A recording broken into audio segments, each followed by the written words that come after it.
ajma'in amma ba'd.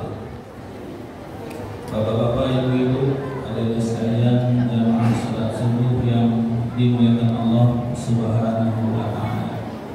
Khususnya bagi adik-adik santriwan santriwati yang punya tugas dari sekolah untuk mencatat kultum, maka dengarkan baik-baik ya, terisi buku tugasnya. Allah Subhanahu wa taala berfirman dalam surah Luqman ayat 13, wa wassayna al-insana biwalidayhi. Allah mewajibkan, Allah perintahkan. Siapa yang diperintahkan Allah? Insan, manusia. Untuk apa? Untuk berbakti kepada orang tuanya. Jadi perintah ini bukan untuk orang beriman, bukan untuk orang Islam, tapi kata Allah, wa wassaynal insana biwalidayhi. Allah perintahkan manusia apapun agamanya untuk berbakti kepada kedua orang tuanya, terutama ibunya. Disambung ayatnya, hamalathu ummuhu wahnan ala wahnin.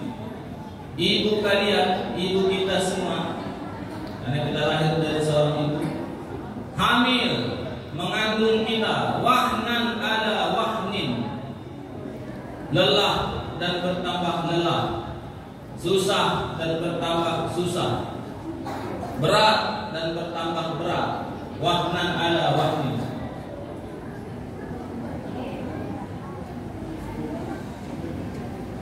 Jadi yang punya ibu kan bukan cuma orang Islam, semua manusia itu punya ibu. Maka ayatnya Allah perintahkan insan, manusia. Hamalathu ummuhu wahnan ala wahnin wa fisaluhu fi amaini an ishkurli wa liwalidayk.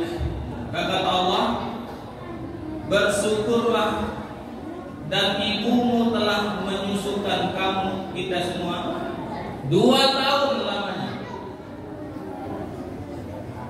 Anishkurli wali walidayk, maka bersyukurlah kepadaku, kata Allah, dan kepada kedua orang tua kalian. Ilaihal masir, dan hanya kepada Allah kita akan kembali. Maka Bapak Ibu sekalian, jamaah salat subuh, kita biasanya menjelang Ramadan banyak kirim-kirim WA. Mohon maaf lahir batin kepada teman, mohon maaf lahir batin di grup WA, mohon maaf lahir batin di teman sekantor, tetangga, perumahan, banyak yang bersalam-salaman sebelum menjelang Ramadan. Tapi pertanyaannya, apakah kita sudah mendapatkan ridho dari orang tua kita ketika masuk bulan suci Ramadan?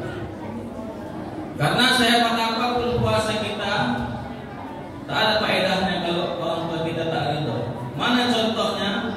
Zaman Nabi ada sahabat namanya Alqamah. Catat, namanya Alqamah. Contoh siapa ini? Alqamah itu contoh anak yang durhaka kepada orang tuanya, khususnya ibunya.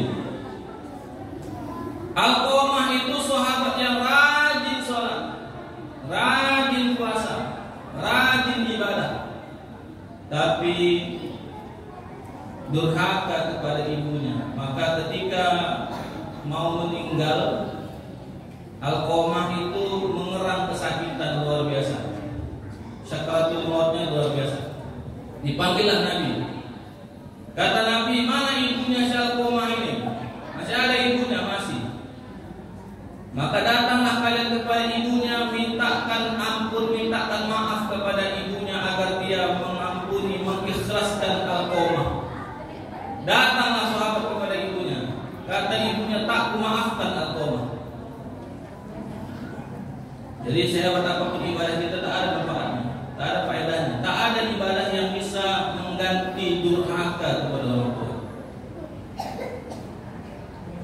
Jadi sebelum kita masuk Ramadan, jangan tetangga sibuk, tapi tapi orang tua kita lupa.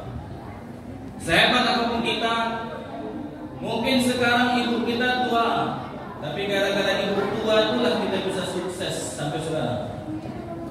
Mungkin orang tua kita ilmunya lebih sedikit daripada kita, tapi gara-gara ibu yang ilmunya sedikit itulah ilmu kita sekarang banyak.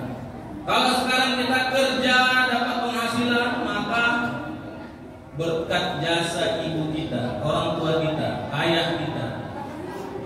Jadi kalau kita punya duit, datanglah seorang kaya kepada Rasulullah. Jelaskan di Quran. Orang kaya bertanya, ya Rasulullah. Jadi zaman Nabi itu, Nabi kalau di Masjid Nabawi, banyak orang datang nanya hukum. Datanglah orang kaya, ya Rasulullah, duitku banyak, hartaku banyak, melimpah. Kira-kira siapa yang paling layak kuberikan hartaku ini? Maka turun ayat, wa yas'alunaka madza yunfiqun. Mereka bertanya kepadamu tentang apa yang akan diinfakkan.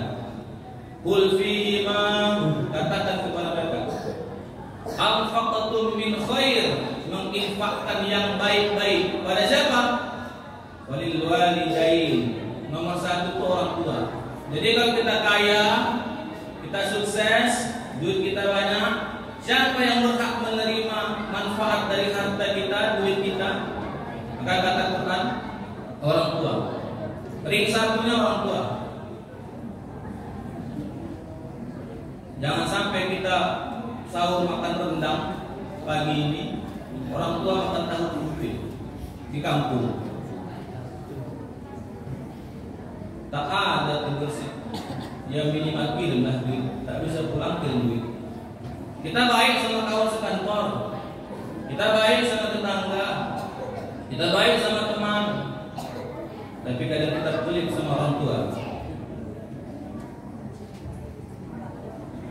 Min khair falil walidain. Siapa lagi setelah orang tua? Siapa yang berhak atas harta kita, infak kita? Wal aqrabin, kerabat. Jadi kalau kita punya duit, kerabat kita susah, yang ditolong pertama itu jangan orang lain, yang ditolong itu wal aqrabin, kerabat, adik, kakak, keponakan yang susah-susah. Siapa lagi? Wal yatama, anak yatim, wal masakin, orang miskin, wabnas sabil, ibnu sabil. Jadi zaman Nabi dulu kalau ada orang kaya dia nanya, ya Rasulullah siapa lagi kira-kira yang paling layak dapat harta? Kalau zaman sekarang punya duit simpan, dia masukkan tabungan. Kalau bisa orang pajak tak tahu, simpan baik-baik. Jadi intinya ibadah kita tak bisa menebus durhaka kita kepada orang tua. Maka sebelum kita bercita-cita amal kita bisa menyelamatkan kita, maka langkah pertama mintalah restu, mintalah ridho, mintalah ikhlas kepada orang tua kita agar ibadah kita diterima. Datanglah sahabat ke rumah ibunya Alqamah. Katanya, saya tak ampuni, saya tak ikhlas dengan Alqamah. Baliklah kepada Rasulullah, ya Rasulullah, ibunya tak memaafkan Alqamah. Balik lagi ke ibunya, kalau tadi maafkan kita bakar Alqamah hidup-hidup. Barulah tersentuh hati ibunya. Tak tega, sebenci-bencinya seorang ibu, tak tega melihat anaknya menderita. Aku maafkan Alqamah, barulah dia bisa mati. Jadi zaman Nabi sudah dicontohkan kepada kita. Orang yang hebat salatnya, baca Qurannya luar biasa, sedekahnya rajin, puasa dan lain sebagainya, tapi ternyata tak bisa membayar durhaka kepada orang tua kita. Maka kami sampaikan kepada anak-anak, adik-adik, kakak-kakak, secerdas apapun kalian, jangan kalian bentak mak kalian. Sehebat apapun nilai di rapor kalian, hafal Quran 30 juz sekalipun, kalau kalian bentak mak kalian, tak ada gunanya hafal Quran. Anak sekarang cerdas-cerdas, akhlaknya kurang. Kalau masalah cerdas, iblis jauh lebih cerdas. Tapi dia durhaka kepada Allah, maka diusir dari surga. Maka kalau anak cerdas, alhamdulillah. Tapi tak ada gunanya cerdas kalau menyakiti hati orang tua. Cerdas kalian itu karena diurus sama orang tua. Kalau sekarang kalian bisa sekolah tinggi, orang tua yang biaya. Kita yang sudah besar-besar ini bisa sekarang ini karena diurus orang tua. Maka sebelum kita lanjut 30 hari ke Ramadan, yang belum minta maaf sama orang tua, belum minta ikhlasnya, cepat-cepat ke Allah. Yang sudah meninggal orang tua kita doakan. Tak bisa kedurhakaan dibayar dengan ibadah. Ke hari ini tema kita, Allah perintahkan surah Luqman ayat 13. Wa wassayna al-insana biwalidayhi. Allah perintahkan kepada manusia untuk berbakti kepada orang tuanya. Hamalat ummuhu wahnan ala wahnin. Ibunya telah mengandung susah bertambah susah, berat bertambah berat. Wa fisaluhu fi amaini an ishkur li wa liwalidayk. Dan telah menyusukan kalian 2 tahun lamanya. Maka berterima kasihlah bersyukurlah kepada Allah dan berterima kasihlah kepada orang tua. Ilayyal masir, dan hanya kepada Allah kita akan dikembalikan. Mudah-mudahan bermanfaat. Yang belum minta maaf sama orang tua, cepat-cepat minta maaf. Kalau kita punya duit banyak, harta kita ada, jangan sampai orang tua tak mencicipi duit kita itu. Duit banyak itu yang paling berhak adalah wali-walidayh.